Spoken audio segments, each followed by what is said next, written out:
Bismillahirrahmanirrahim. Assalamualaikum warahmatullahi wabarakatuh.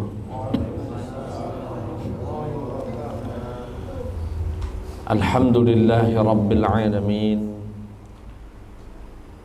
Wa afdhalus salati wa atammut taslimi ala sayyidina Muhammadin wa ala alihi wa sahbihi ajma'in, amma ba'd. Jamaah hilir mengaji yang dirahmati dan dimuliakan oleh Allah Subhanahu wa ta'ala, alhamdulillah, pada malam hari ini dengan izin Allah kita bisa kembali berkumpul bermajelis ilmu. Semoga ilmu yang kita dapat malam ini menjadi ilmu yang manfaat dan kehadiran kita menambah catatan amal soleh kita di sisi Allah Subhanahu wa ta'ala. Salawat beriring salam tercurahkan kepada Sayyiduna Muhammad sallallahu alaihi wasallam, Nabi yang diutus oleh Allah Subhanahu wa ta'ala sebagai uswatun hasanah, sebagai contoh suri tauladan dalam segala lini kehidupan kita. Bagi siapa? Liman kana yarjullaha wal yawmal akhir. Bagi yang mengharap ridha Allah, mengharap kebahagiaan hari akhirat, tidak ada pintu lain, tidak ada jalan lain kecuali mengikuti jalannya Nabi Muhammad sallallahu alaihi wasallam. Ahlan wa sahlan Ustaz Muslim. Sehat Ustaz? Alhamdulillah. Jamaah sekalian yang dimuliakan Allah Subhanahu wa ta'ala, menyambung dari yang sudah kita pelajari pada pertemuan yang lalu, salah satu cara untuk meningkatkan derajat kita di sisi Allah adalah mengikuti Nabi Muhammad sallallahu alaihi wasallam zahiran wa batinan. Jangan zahir saja, tidak boleh kalau zahir saja. Berjenggot misalnya, sunnah, tapi jangan merasa dengan jenggot itu yang paling sunnah, nggak boleh. Batinnya nggak boleh begitu ya. Dan lain sebagainya. Jadi zahir dan batin. Dan mengikuti Nabi Muhammad zahiran wa batinan ini yang kita istilahkan dengan istilah mutaba'ah. Jadi meloi Nabi, pokoknya apa saja, bersinnya pun melok Nabi, batuknya pun melok Nabi sallallahu alaihi wasallam. Kita contoh semua ya, yang memang kita dianjurkan untuk mencontohnya. Pada pertemuan yang lalu, hal-hal ini mutaba'ah, mengikuti Nabi secara umum. Sejak malam ini dan seterusnya, ini mengikuti Nabi secara khusus dalam bab-bab tertentu. Contohnya malam ini adalah mengikuti Nabi Muhammad sallallahu alaihi wasallam yang berkaitan dengan adab-adab di dalam masjid.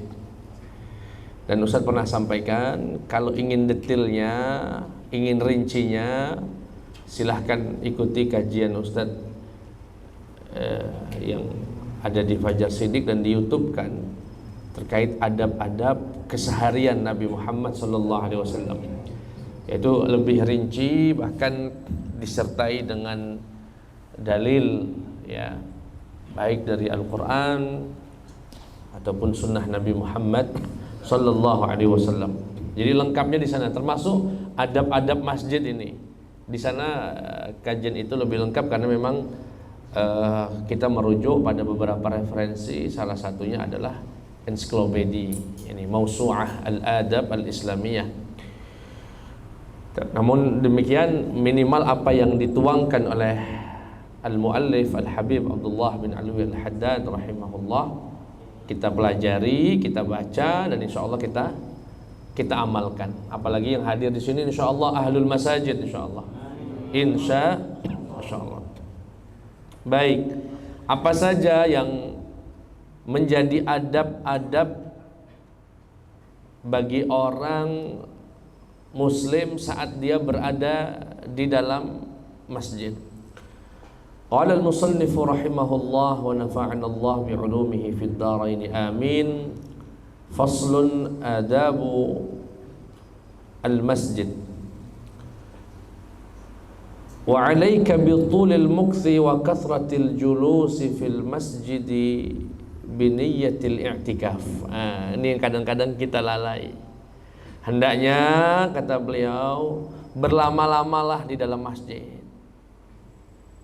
Berlama-lamalah di dalam masjid. Jangan seperti orang nggak betah itu, duduk dengar sholat, assalamualaikum, assalamualaikum, pergi. Berlama-lamalah di dalam masjid. Ya.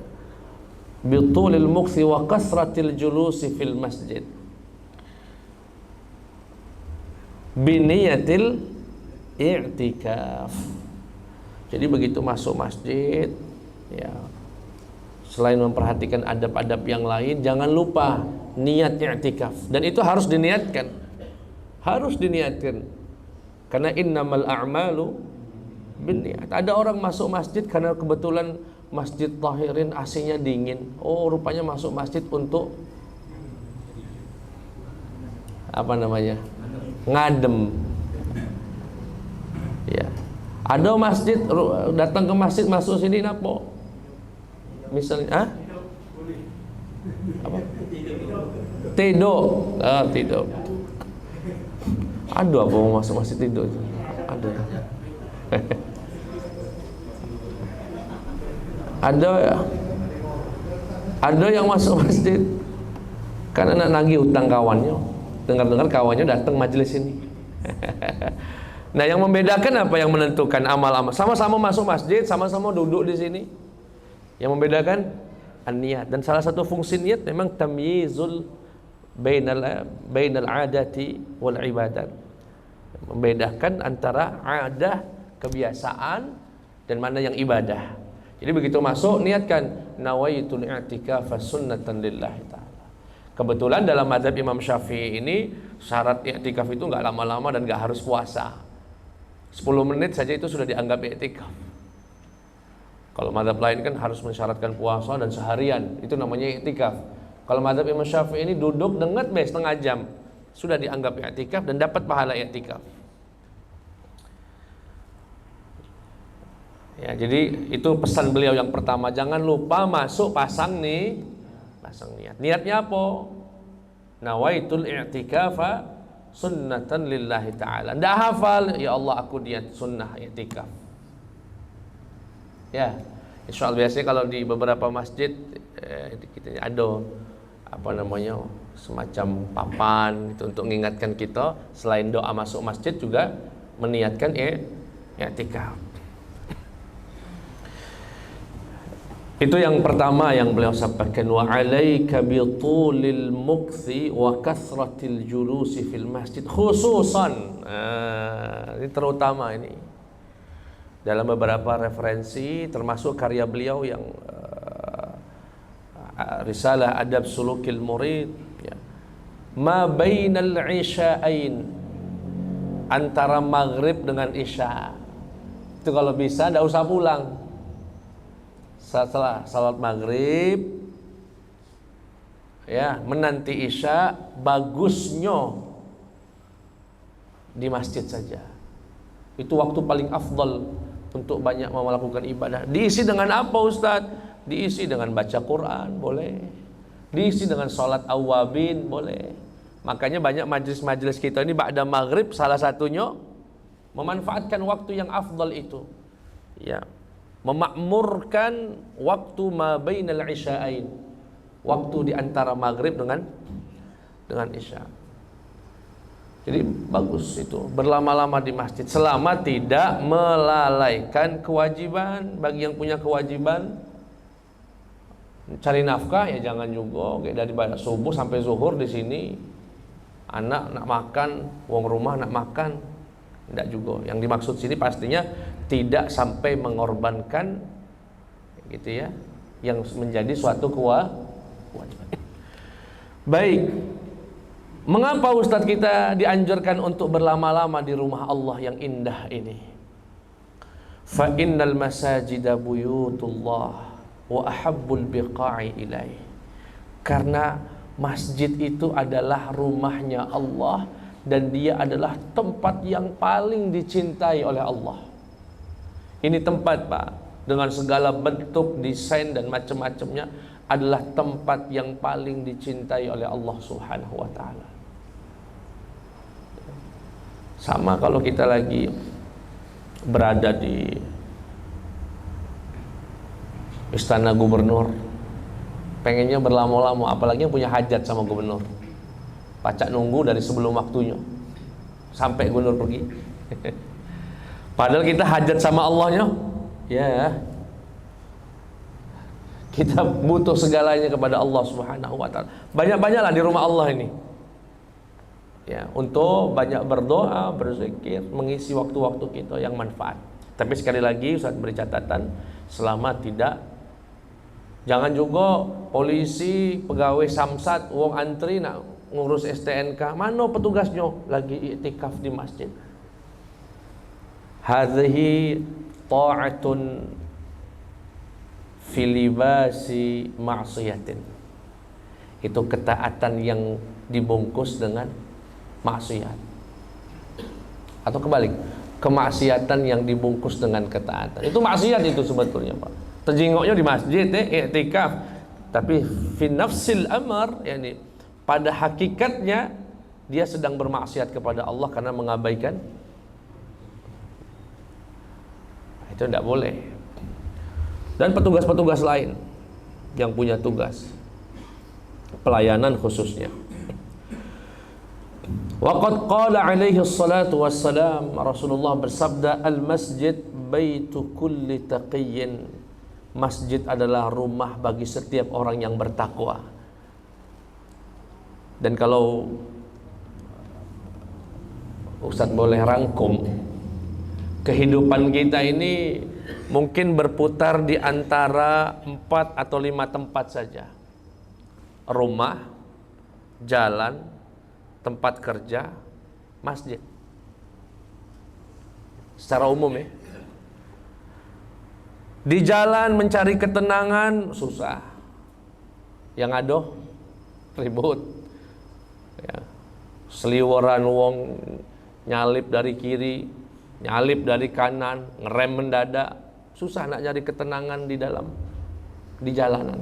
Di tempat gawean, aduh apalagi pressure dari atasan, tekanannya, belum dagangan sepi, yang ojol nak kate orderan, susah nak nyari ketenangan di lingkungan kerja itu. Di rumah, ya kadang dapat, kadang tidak dapat. Kalau sama wong rumahnya lagi ngambekan, sarona sakinah tadi. Atau zikir dengar, anak datang ribut. Satu-satunya tempat yang bisa maksimal mendapatkan ketenangan adalah di rumah Allah. Selama tidak ada aliran yang suka membidahkan, itu suka ngambil ketenangan juga itu, Pak. Bila ke masjid ribut pula, di masjid debat, nah sepi. Ya, makanya saya pernah sampaikan, hari ini tuh barang yang paling mahal dalam hidup ini adalah ketenangan. Kita susah dapatkan itu di rumah, kita susah dapatkan itu di jalanan, kita susah dapatkan itu di tempat bekerja. Maka ada satu tempat, yaitu rumah Allah Subhanahu wa taala. Nah, makanya kalau bisa di masjid ini jangan punya musuh, di masjid punya musuh pula. Laju setiap kali sholat sebelah kiri, tidak pernah ke kanan. Kenapa Ustaz? Yang kanan ada wong yang tidak galak ditegurnya. Tidak tenang juga di masjid. Ya. Kemudian Allah berfirman, sallallahu alaihi wasallam bersabda, "Idza ra'aitumur rajula ya'tadul masajida fashhadu lahu bil iman." Jika kalian menyaksikan orang bolak-balik ke masjid gawenya, Masya Allah, ibadah, sholat 5 waktu bolak-balik ke masjid, fashhadu lahu bil iman, saksikan untuknya dengan keimanan. Ya, misalnya nanti orang, andaikan si fulan itu kita tahu rajin yang ke masjid, andaikan meninggal dunia dan kemudian kita dimintai untuk memberikan kesaksian, hal tashhaduna ala anna hadhihi al-janazah khair bikulli yaqin. Insyaallah min ahli al-khair. Wa la nuzakki 'ala Allahi ahadan. Insyaallah min ahli al-khair. Berdasarkan sabda Nabi ini, wa idza ra'aitumur rajula, jika kamu memperhatikan seseorang ya'tadul masajid, bolak-balik ke masjid, fashhadu, saksikan, lahu, untuknya, bil iman. Ini orang beriman, Pak. Orang beriman. Kenapa? Dasarnya hadis ini menegaskan firman Allah Subhanahu wa taala, a'udzu billahi minasyaitonir rajim. Innama ya'muru masajidallahi man amana billahi wal yaumil akhir. Kata Allah, sesungguhnya orang yang memakmurkan masjid hanyalah orang yang beriman. Innama ya'muru, ini adatul hasr, yani hanya yang memakmurkan masjid itu bukan orang sembarangan. Pasti yang memakmurkan masjid itu adalah orang yang beriman kepada Allah dan hari akhirat. Ini Allah sudah memberikan tazkiyah orang yang galak memakmurkan masjid, bahkan hatinya terpaut dengan masjid, merindukan masjid, ya. Itu adalah orang yang beriman, ya. Di dalam hadis yang lain juga Nabi bersabda sallallahu alaihi wasallam, beliau mengatakan, sab'atun yudhillumuhumullahu yawma la dhilla illa dhilluh. Ada 7 kelompok manusia yang kelak di hari akhirat itu mendapatkan naungan yang saat itu tidak ada naungan kecuali naungan Allah Subhanahu wa taala. 7 itu salah satunya adalah warajulun, seseorang qalbuhu, hatinya, mu'allaqun bil masjid, sering merindukan masjid. Idza kharaja minhu hatta ya'uda ilaih, baru saja keluar salat subuh, habis salat subuh zikir sampai syuruk balik, hatinya tuh lah kangen pengen datang lagi ke masjid. Andaikan tidak akad kewajiban cari nafkah, dia rela untuk berlama-lama di masjid. Rindu. Ustaz punya kenalan, ya, seorang guru di Man 1, ya, di Lampung. Ustaz tahu betul rumahnya dekat dengan masjid. Sedangkan sekolah tempat beliau begawe itu kurang lebih 5 kiloan. Tapi setiap datang waktu istirahat, datangnya ke masjid yang dekat rumahnya. Jadi jam-jam setengah 12 itu lah mulai kelihatan beliau. Ketika kami tanya, "Bapak kenapa tidak sholat di?" "Tidak tahu Ustaz, hati aku rindu nian masjid nih." Gelisah beliau kalau sudah waktu istirahat tuh nggak mau istirahat, nggak kangen itu kantin apa. Yang diingatnya adalah masjid. Masya Allah. Rajulun qalbuhu mu'allaqun bil masjid. Hatinya tergantung, terpaut, koneksi terus dengan masjid. Orang ini insya Allah akan mendapatkan naungan Allah di hari tiada naungan kecuali daripada naungan Allah Subhanahu wa taala. Tetapi tidak sekedar berlama-lama di masjid, ada adabnya juga berlama-lama di masjid ini. Apa itu? Walakin 'alaika halal julusi fihi bil adabi wal ihtiram. Di masjid itu penuh dengan adab, penuh dengan kemuliaan. Wal imsak an fudulil kalam, dan menahan diri dari ngomong yang enggak penting. Bahas dari Masya Allah dia tiap hari Ustaz, kalau habis subuh jarang balik jam 9. Ngapoi? Bahas sepak bola tadi malam. Rupanya bahas ini Piala Champion tadi malam. Di sini bahasnya. Laisa hadza, ini bukan adab dalam di masjid. Masjid itu enggak ngobrolin yang fudulil kalam, ya, ini kalimat-kalimat pembahasan-pembahasan yang enggak penting. Bahasin sepak bola misalkan di masjid. Bahas apa lagi kira-kira? Ya. Hah? Ya kalau pemilu secara nilai tidak apa-apa, nilai-nilai kebaikan. Tapi kalau bahasnya Apalagi yang haram. Yang itu padahal mubah saja, boleh saja bahas misal nanti malam timnas bakal ini misalnya. Itu saja boleh, namun itu pun termasuk tidak dianjurkan di dalam masjid. Apalagi yang memang jelas-jelas haram. Di antara yang haram adalah ceramah bedahin orang.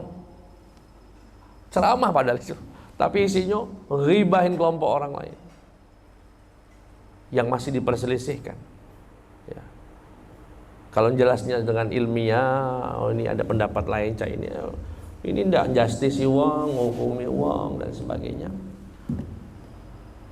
yang memecah belah umat.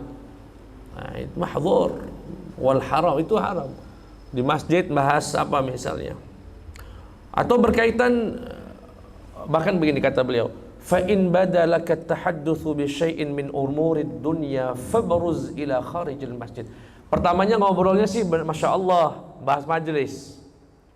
Nanti malam majelis di Tohir ini. Oh ya, temanya apa ini? Masya Allah. Oh iya, daganganmu itu yang laku enggak kemarin tuh? Yang mana? Dagangan itu. Nah, pindahmu judulnya. Kata beliau, kalau sudah mulai ada tanda-tanda tampak obrolan bakal mengarah ke urusan dunia, segera keluar dari masjid. Kak Erwin misalnya, rapat tentang program Ramadan. Seru nian, setengah jam mungkin selesai. Mulai ngobrolnya ngalor ngidul, mulai bahas mana nasi uduk kita pagi-pagi nih. Misalnya kayak apa nak buka cabang misalnya. Langsung, wis, metu bae. Ajak kawan tadi untuk keluar. Bahasanya sudah dunia. Sedangkan masjid lam yubna lidzalik. Masjid itu tidak dibangun untuk bahas yang semacam itu. Jangankan itu. Ya. Kita tahu dalam hadis Nabi Muhammad SAW, jika kita menyaksikan ada orang jual beli di dalam masjid, doakan semoga Allah nggak ngasih untung sama orang itu, semoga nggak laku dagangannya.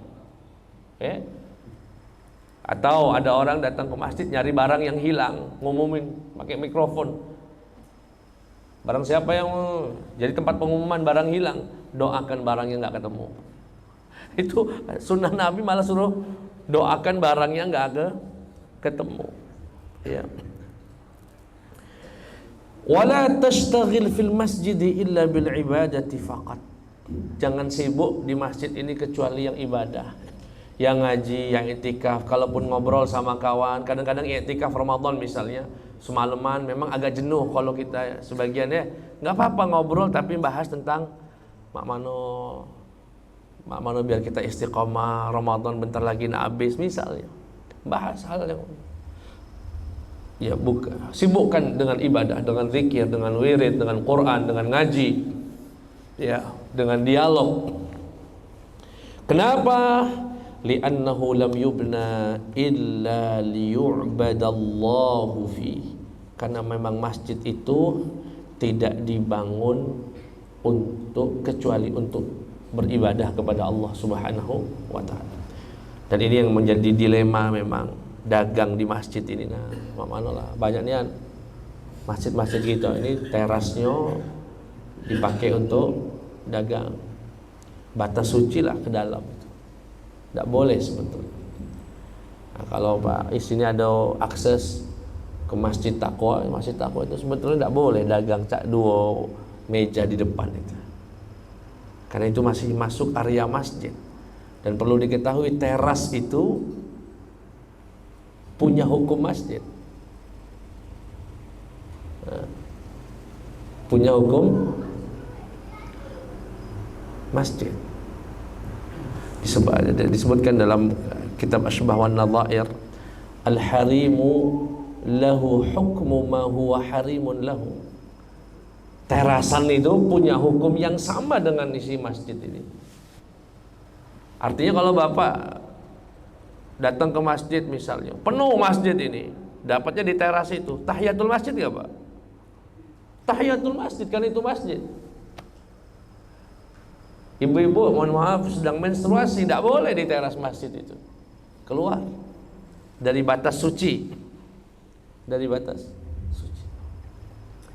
Ya, jangan.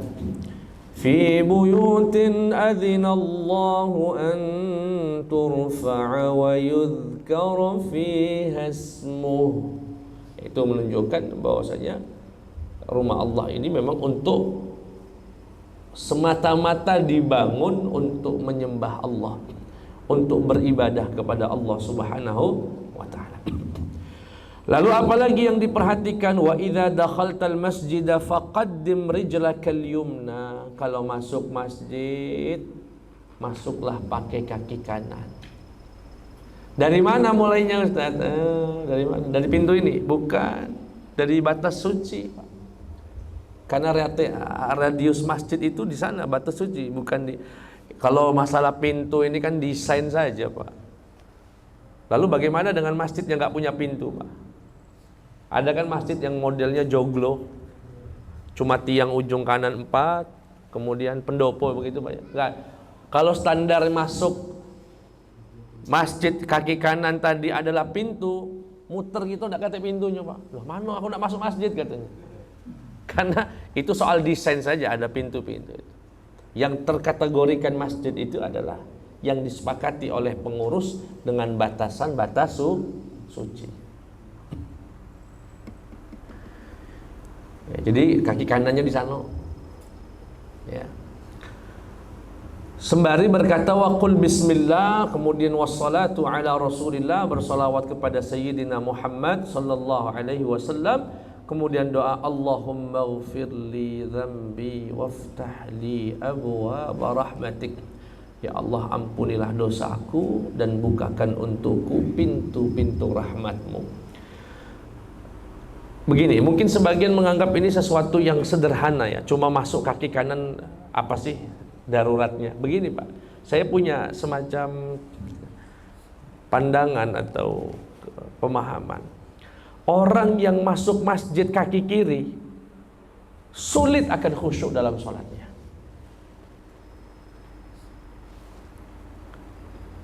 Tetapi orang yang masuk masjid dengan kaki kanan, insya Allah dia punya modal untuk dapat khusyuk dalam sholatnya. Kok bisa Ustaz? Apa hubungannya masuk masjid kaki kanan dengan kekhusyuan dalam sholat? Hubungannya ketika orang masuk masjid dengan kaki kanan dengan penuh kesadaran, itu kan karena dia sadar ini adalah rumah Allah. Bahkan kadang-kadang Pak ya, kita jalan dari rumah nih, sebetulnya ketika masuk masjid itu jatahnya kaki kiri berdasarkan urutan langkah dari rumah tadi. Kanan kiri, kanan kiri, kanan kiri, begitu sampai masjid sebetulnya kaki kiri jatahnya. Tapi karena kita sadar ini rumah Allah dan adabnya adalah kaki kanan, ia stop itu kaki kirinya, bahkan melangkah kanannya 2 kali. Kanan tadi seharusnya kiri, di stop yang kiri, masuk dengan kaki. Kenapa dia memilih untuk menggunakan kaki kanan? Karena di hatinya ada kesadaran ini rumah Allah. Orang yang sadar sedang berada di rumah Allah, kecil dia akan bermain-main, kecil dia akan ya untuk melakukan sesuatu yang tidak baik. Tapi orang yang dari masuknya baik sudah nggak perhatian, selonong begitu baik kaki kiri, mama no khusyuk. Karena dia sendiri tidak punya kesadaran kalau dia ini sedang berada di rumah Allah. Bahkan seluruh adab-adab yang Allah syariatkan dan Nabi syariatkan sebelum sholat itu tujuan goalsnya adalah mendapatkan kekhusyuan dalam sholat.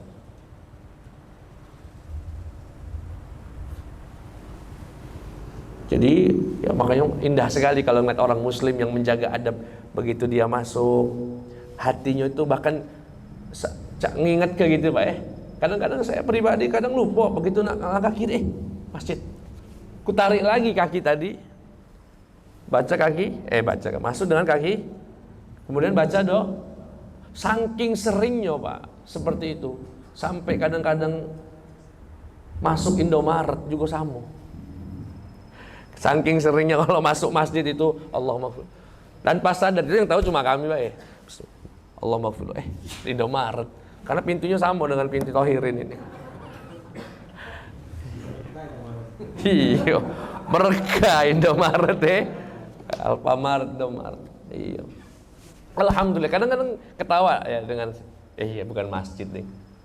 Sampai masuknya be kaki kanan.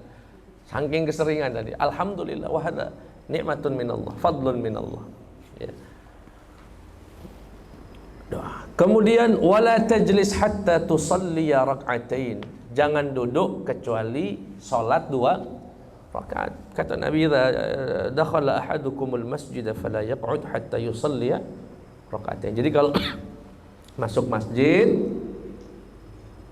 ya jangan duduk sebelum salat 2 rakaat yang kita sebut dengan salat tahiyatul masjid. Dan dalam kajian fikih mungkin Ustaz pernah menyampaikan bahwasanya ada satu kaidah dalam, khususnya dalam mazhab Imam Syafi'i, semua salat Pak itu bisa menggantikan salat tahiyatul masjid. Semua salat. Artinya apa? Kalau Bapak masuk, waktunya sudah nggak cukup, tinggal 2 menit.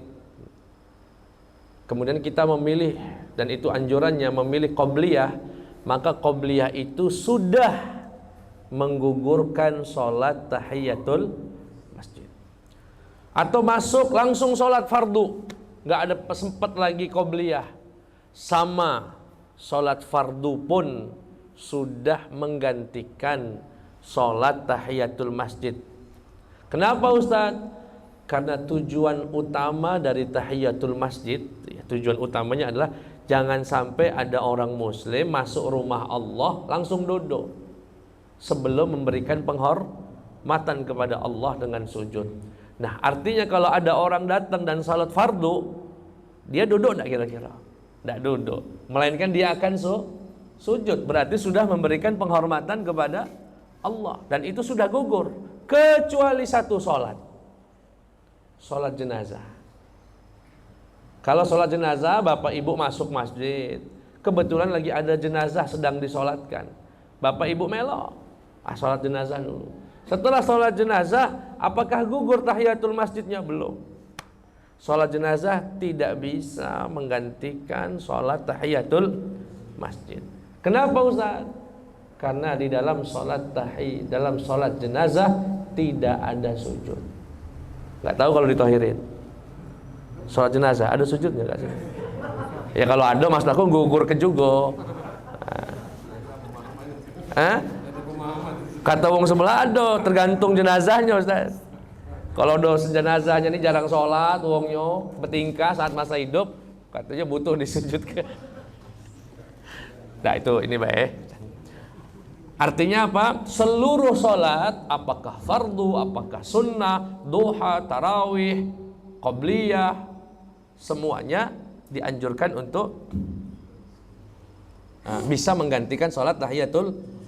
Makanya dari sini ya, Imam Shanwani, dari salah satu ulama dalam mazhab Imam Syafi'i, pemilik Hasyiah,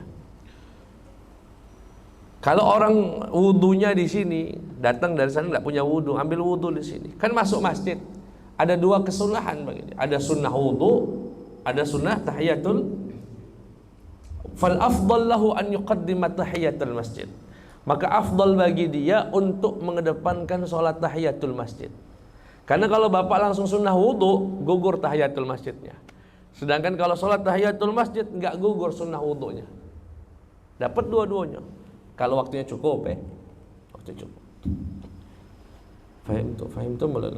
Karena kalau sholat datang langsung milihnya sunnah wudu, seperti kaidah tadi, semua sholat bisa menggugurkan, menggantikan sholat tahiyatul masjid.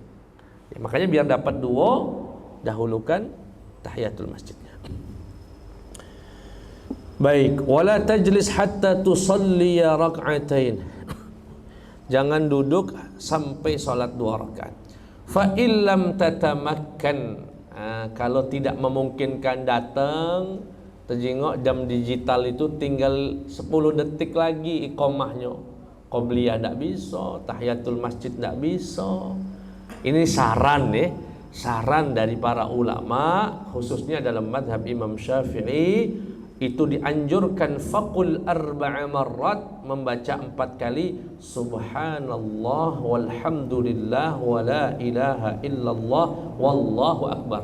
Jadi bapak sembari tegak tadi nunggu safnya dirapikan, baca subhanallah alhamdulillah wa la ilaha illallah wallahu akbar, subhanallah alhamdulillah wa la ilaha illallah wallahu akbar, subhanallah alhamdulillah 4 kali.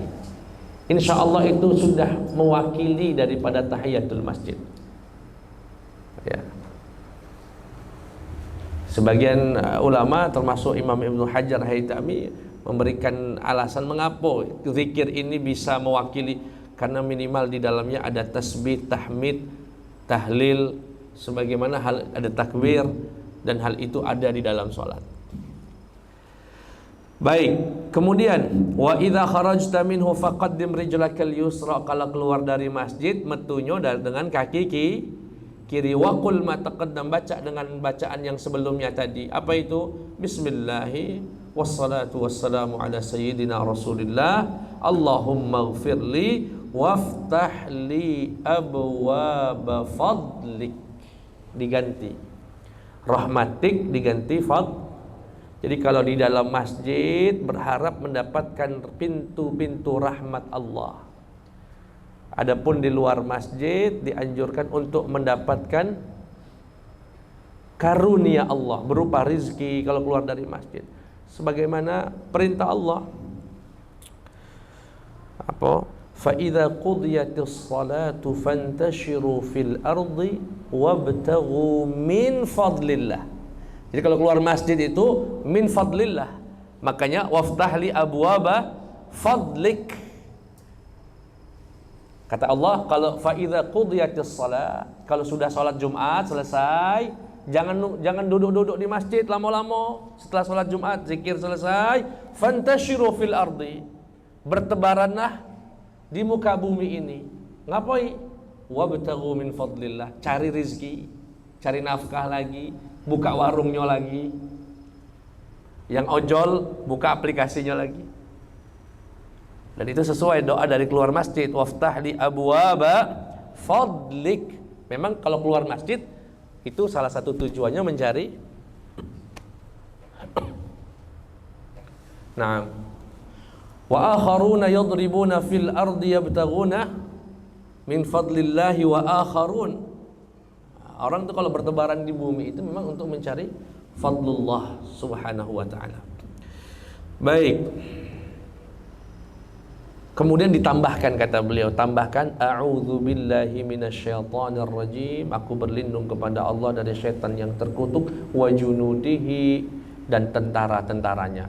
Karena nak metu nak berjibaku lagi dengan dunia.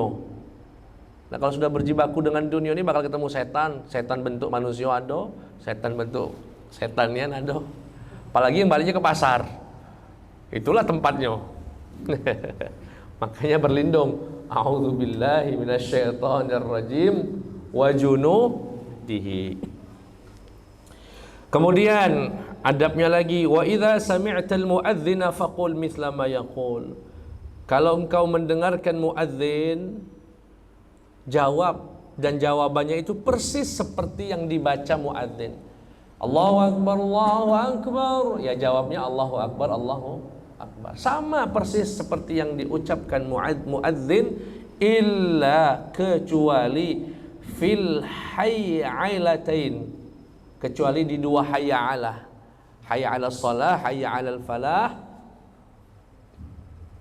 Jawabannya adalah la haula wala quwata.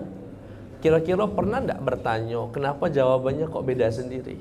Kenapa ketika Allahu akbar jawabannya Allahu akbar, Allahu akbar. Ketika asyhadu an la ilaha illallah, jawabannya asyhadu an la ilaha illallah, dan seterusnya. Tapi begitu diajak salat, hayya 'alas shalah, dan itu sebetulnya inti dari azan. Azan itu kan ngajak wong. Andaikan azan itu dicukupkan dengan satu kata, cukup dengan kalimat hayya 'alas shalah. Gitu ya. Nah, kenapa begitu hayya 'alas shalah tidak menjawab hayya 'alas shalah? Walaupun sebagian ulama mengatakan tetap dianjurkan hayya 'alas shalah, tetapi anjuran yang lain adalah membaca la haula wala quwata illa Karena begini Pak, seakan ketika Allah memerintahkan seorang muadzin, hayya 'alas shalah, wahai hamba-hambaku, mari ayo tegakkan salat. Kita menjawab, ya Allah, kalau bukan karena kuasa-Mu, kalau bukan karena izin-Mu, aku tak bisa melaksanakan salat. Pak, mohon maaf Pak, saya, bapak, ibu, salat itu bukan karena sehat loh. Buktinya banyak orang sehat gak salat. Bukan karena rumahnya dekat masjid. Banyak orang rumahnya satu tembok bahkan dengan masjid, nggak bisa ke masjid. Berarti bapak ke masjid bisa jaga sholat 5 waktu itu karena siapa Pak? Karunia dari Allah. Nah, untuk mendapatkan karunia dari Allah, kosongkan dulu gelas kita. La haula wala quwata illa billah. Ya Allah, aku tidak punya kuasa. Ya Allah, aku tidak punya kekuatan. Hanya dengan izin-Mu, hanya dengan kekuatan yang Kau berikan, aku bisa sholat. Jadi ketika hayya 'ala shalah, ayo salat, ya Allah, aku tidak punya kuat, ya Allah, tunjuk aku kekuatan, ya Allah. Aku biar baca salat, biar. Itu menunjukkan penghambaan yang totalitas. Merasa salatnya pun karena Allah. Bukan karena dia hebat, bukan karena dia kuat, bukan karena dia sehat, karena dia macam-macam. Enggak. Bahkan ada orang rumahnya di ujung sana, lah tuh jalannya lah saro jalannya, bisa dia ke masjid. Ada orang muda sebelah rumah punya mobil, tidak bisa ke masjid. Karena kemudahan itu bukan soal fasilitas semata, tapi kemudahan adalah izin dari Allah Subhanahu wa taala, kekuatan dari Allah. Kemudian juga fitathwib, yakni dalam tambahan azan subuh ada as-salatu khairum minan naum. Apa jawabannya Ustaz? Boleh as-salatu khairum minan naum atau membaca sadaqta wa barirta. Sadaqta wa barirta. Itu sunnah untuk ketika mendengar atau menjawab daripada kalimat muazzin, as-salatu khairum, sadaqta, yakni benar ucapanmu. Benar enggak? As-salatu khairum minan naum. Wa barirta, yakni asbahta dza birrin, yakni engkau menjadi orang baik, engkau jujur dan engkau akan menjadi orang baik. Kalau sudah selesai dari itu, min jawabihi fasalli 'alan nabi. Kalau sudah selesai dari menjawab azan, baca salawat, Allahumma salli ala Sayyidina Muhammad wa ala ali Sayyidina Muhammad. Kemudian doa, Allahumma rabba hadhihi ad-da'wati tammah was-salatil qa'imah ati Sayyidina Muhammadanil wasilah wab'athhu maqaman mahmudan alladhi wa'adta. Kata Nabi Muhammad sallallahu alaihi wasallam, barang siapa yang membaca doa ini setelah menjawab azan, kemudian bersolawat kepada Nabi dan membaca doa ini, halat lahu syafa'ati yaumal qiyamah, halal baginya mendapatkan syafaatku di hari kiamat. Ya Allah, jadi orang yang menjawab azan kemudian membaca solawat kepada Nabi Muhammad sallallahu alaihi wasallam, kemudian melengkapinya dengan doa ini, Allahumma rabba hadhihi da'wati tammah, dan seterusnya, orang ini yang kata Nabi halal baginya mendapatkan syafaatku yaumal qiyamah. Allahumma rzuqna syafa'atan Nabi Muhammad sallallahu alaihi wasallam. Amin ya rabbal. Kemudian apalagi adabnya di dalam wa aksir minad du'a bainal adhani wal iqamati liqaulihi alaihi salatu wassalam, ad-du'a'u bainal adhanaini la yurad. Memperbanyak doa antara azan dan iqamah. Jadi setelah selesai azan, Pak, kemudian doa tadi, Bapak nak qobliyah dulu. Setelah qobliyah biasanya kan masih ada waktu sampai dengan iqamah. Itu waktu yang mustajab. Kata Nabi Muhammad, doa yang dipanjatkan di antara dua azan, maksudnya azan dan iqamah, la yurad, tidak akan ditolak oleh Allah Subhanahu wa taala. Tapi entah kenapa menunggu iqamah itu waktu yang enak untuk ngobrol. Caknya setannya pun khusus, Pak. Cobalah Pak, subuh qobliyah, kita doa itu ada bayi jamaah sekelompok biasanya ngomong itulah. Oke. Ngobrol bertiga. Nah, kalau subuh itu kan suaranya agak terdengar ya enggak? Oh, ngobrol sono, yang situ bapak-bapak. Enggak tahu. Ini kok usah tahu sih, San? Karena keluhan di tempat kami ngisi kajian subuh itu bisikan dari ketua masjid biasanya. Ustaz, tolong diingat nih, Ustaz. Banyak nih yang jamaah nih kalau dengar nunggu iqamah itu ngobrol kan. Oh, oke. Di masjid Siko itu ya. Kayak di masjid Siko sama baik. Oh, berarti memang setannya sama berarti. Ya, pantas Nabi menganjurkan kita untuk menyibukkan dengan doa karena itu waktu memang lezat untuk ngobrol. Ya, lezat untuk. Makanya satu paling suka kalau sudah sholat qobliyah itu yang nggak deket banyak orang. Kalau sudah deket kita nggak galak ngobrol, dia yang ngajak ngobrol. Ya.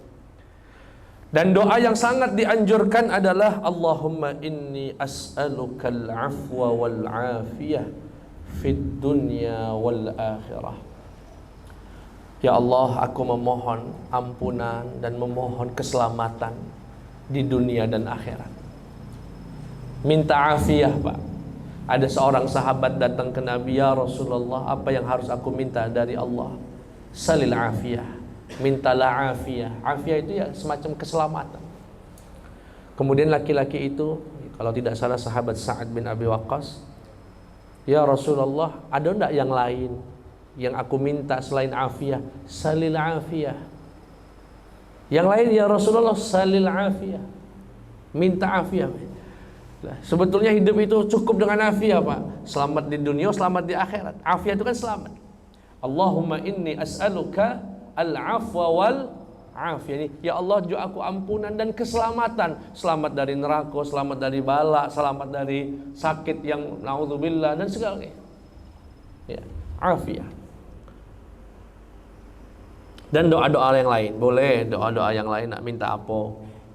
Ya, kalau yang lagi nak tes CPNS biasanya doa CPNS, tergantung hajatnya. Itulah yang bisa kami sampaikan pada malam hari ini, Bapak Ibu, dan masih banyak lagi sebetulnya adab-adab masjid. Nanti silakan. Di antaranya misalnya yang ingat nih terbesit dalam pikiran, dilarang mengkhususkan tempat di masjid. Dilarang mengkhususkan tempat di masjid. Maksudnya Ustaz, tiap sholat di situ teruslah 20 tahun.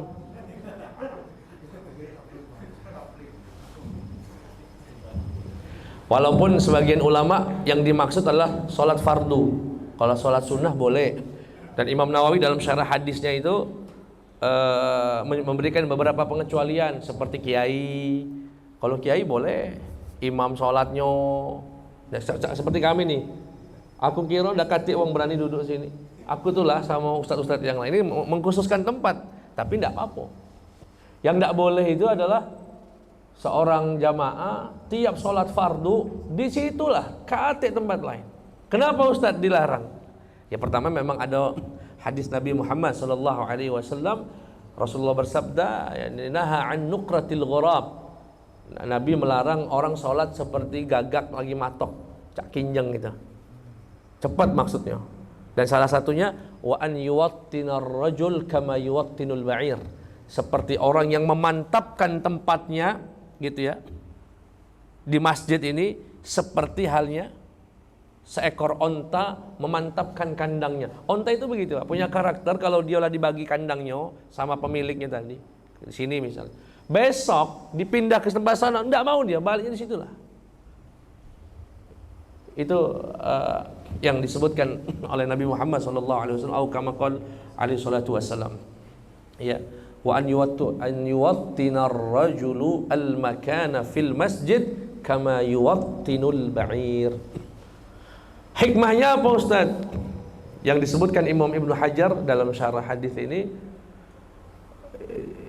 ijtinaban minasyuhrah, menjauhi dari keterkenalan.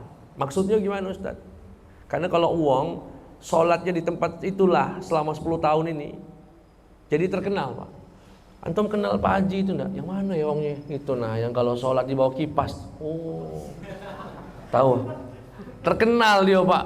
Sekampung ini kalau nak nyirenin Pak Is misalnya, uang yang mana lah? Itu nah, belakang tiang itu nah uangnya. Oh iya, ketahui. Sampai terkenal. Itu satu. Yang kedua, berseberangan dengan tujuan sholat berjamaah yang salah satunya memperkuat ukhuwah. Memperkuat. Lah kalau dia dari dulu sholatnya sebelah kiri, Pak. Kalau tidak kenal dengan kawan sebelah kanan, sampai akhirnya kenalannya di kapal feri. Lagi nyebrang dia kan naik kapal feri Bakauni, Pak. Bakauni Merak, duduk nyantai. Wong mana, Pak? Wong Palembang. Sama Palembang. Di mana rumahnya? Di 20 berapa ini? 26 lah. Sama, Pak. Sholatnya di mana? Tohirin loh. Oh, bapak ini sebelah kanan taknya. Aku sebelah kiri. Nah, sama-sama jamaah di masjid yang sama, kenalannya justru di kapal feri. Saking tidak pernah pindah tadi, situ seumur hidupnya. Itu yang kedua. Yang ketiga,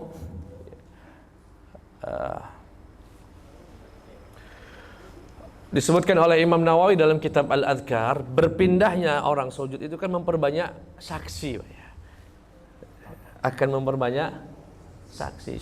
Tempat sujud kita ini kelak di akhirat akan menjadi saksi. Dengan kita memperbanyak titik sujud kita akan memperbanyak juga saksi. Dan yang keempat yang penting, ingat Ustaz, kalau orang sudah ngapling tadi, itu membuat jamaah lain merasa bersalah untuk ngambil.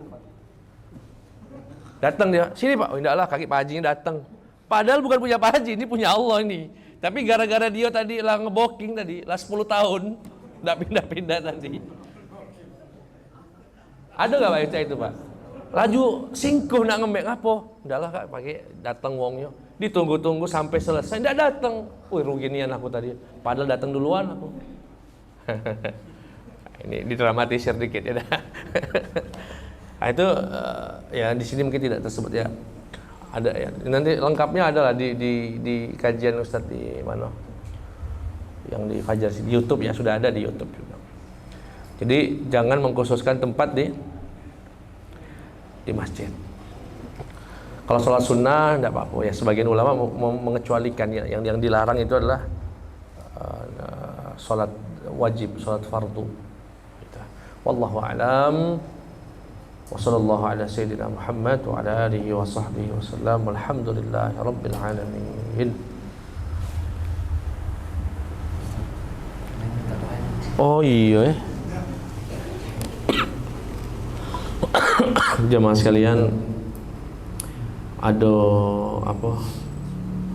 Jemaah kita yang sakit, bahkan bendahara si kok bendahara Bapak Mas Agung